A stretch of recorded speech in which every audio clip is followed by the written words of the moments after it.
Halo, salam sehat dan bahagia. Bersama Kucari Ada bercerita di hari ini. Kita akan berbicara mengenai tetaplah merasa nyaman meskipun tidak mengetahui sesuatu. Richard Carlson.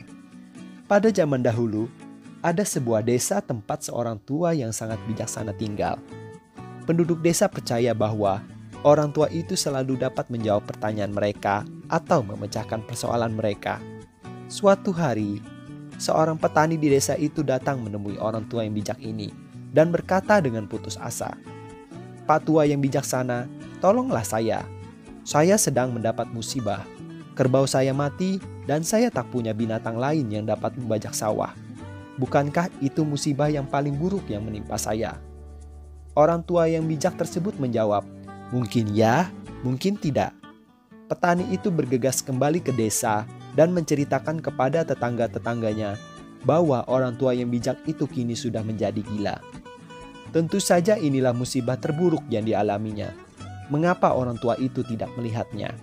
Namun, keesokan harinya, tiba-tiba muncul seekor kuda yang masih muda dan kuat di dekat tanah milik petani itu. Karena tak punya kerbau lagi untuk membajak sawahnya, petani itu berpikir untuk menangkap kuda itu sebagai ganti kerbaunya. Dan akhirnya ditangkapnyalah kuda itu. Betapa gembiranya ia, membajak sawah tak pernah semudah ini. Ia datang kembali ke orang tua itu dan meminta maaf. "Pak tua yang bijaksana, Anda memang benar. Kehilangan kerbau bukanlah musibah terburuk yang menimpa diri saya. Inilah rahmat terselubung bagi saya. Saya tak akan pernah bisa memiliki kuda baru seandainya kerbau saya tidak hilang. Anda pasti setuju bahwa inilah hal terbaik yang pernah saya dapatkan." Orang tua itu menjawabnya sekali lagi, "Mungkin ya, mungkin tidak. Lagi-lagi begini," pikir si pemuda. "Petani, pastilah orang tua yang bijak itu sudah benar-benar gila sekarang."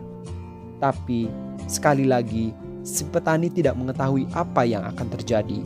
Beberapa hari kemudian, anak laki-laki si petani jatuh dari kuda yang sedang dinaikinya.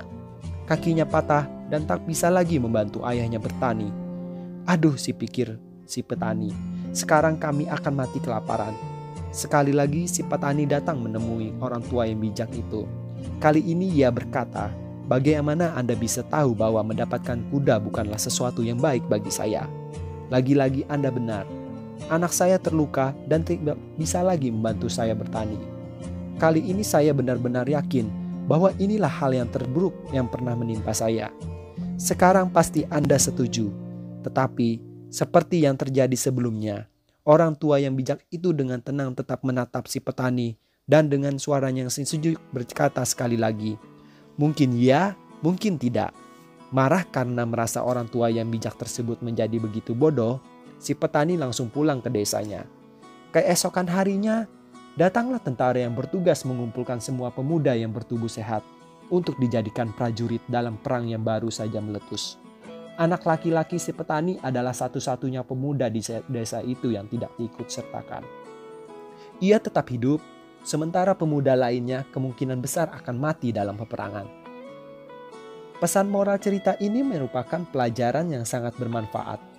Kebenarannya adalah kita tidak tahu apa yang akan terjadi. Kita hanya berpikir kita tahu.